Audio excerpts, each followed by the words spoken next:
For this assignment, I decided to do 5 sub-levels in this game. It's made of 6 larger levels which contain 10 sub-levels each. However, these are puzzle games and they're meant to be more than a minute per playthrough, which is why I decided to go with 5. These are aimed for beginners to the game, which do not know the mechanics, so I'm going to try to guide the player through these, learning what all these different tools and things do. So at the beginning here, the only thing you can do is click on these robots, and you can try to use the arrow keys, and you realize that you can only move up and down all the way across, and you can't move diagonally or stop in between. So you also realize that if you start with the white robot, you see that this orange block, you just go through, it doesn't stop you. But if you start with the orange robot, then you get stopped by the orange block. And the other theme of my levels is order. So here you had to get the white robot up before you went and unlocked the lock, which again the player is led to because that is one of the only movements they can make. And then for these maps, I also tried to go with some symmetry, so you can see that the top and the bottom is somewhat similar. It's kind of an eye shape. But here you go.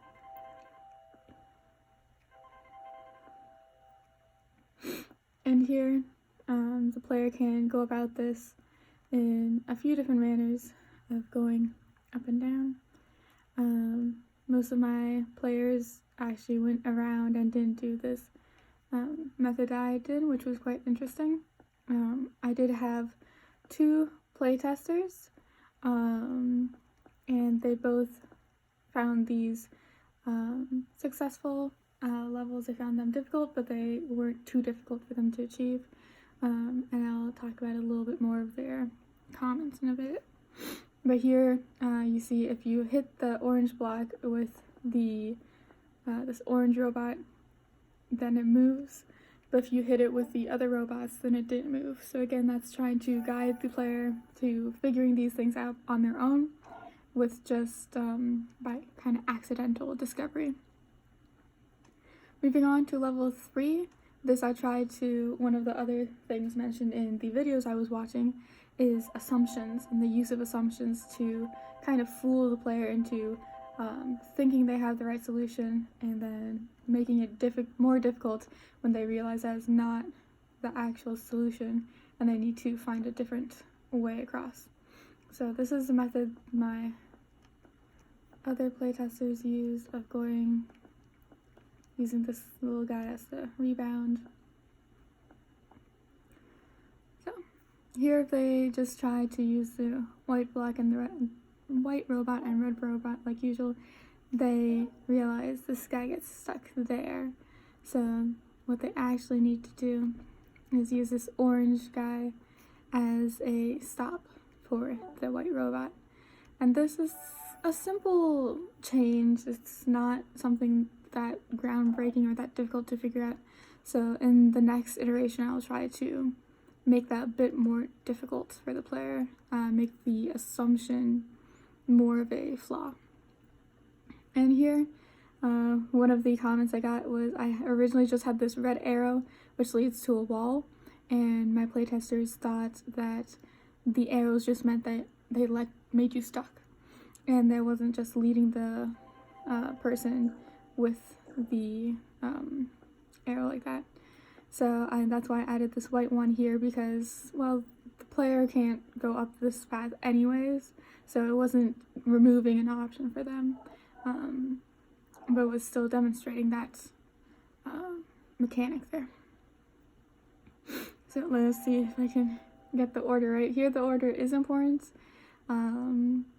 It's not so important that if you get it wrong, you'll automatically fail, and I've seen it done with different, in different ways.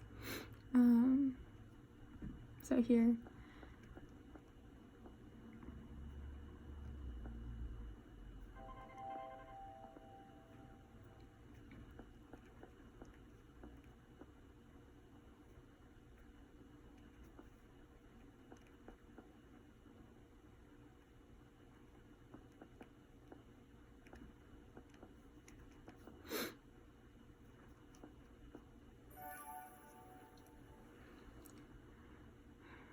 And finally, my last level, I got the feedback that this seemed more a simpler solution than the previous levels, and so I might try to figure some other things out in terms of increasing difficulty or reorganizing my levels.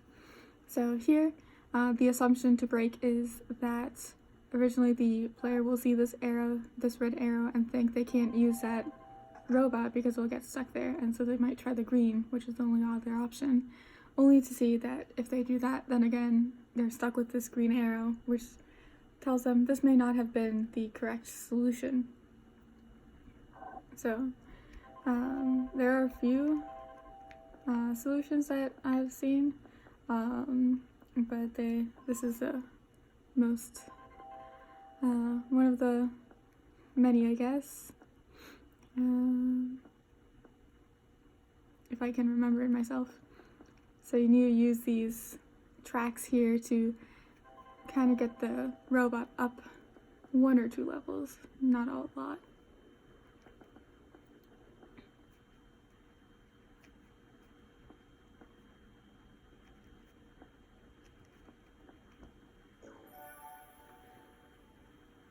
And so I think I did a good job of trying to lead the player and guide the player without making it seem too obvious or too hand-holdy, but there are a few things I will try to fix for the next round to make it more fun and a more steady increase of difficulty. Thank you very much.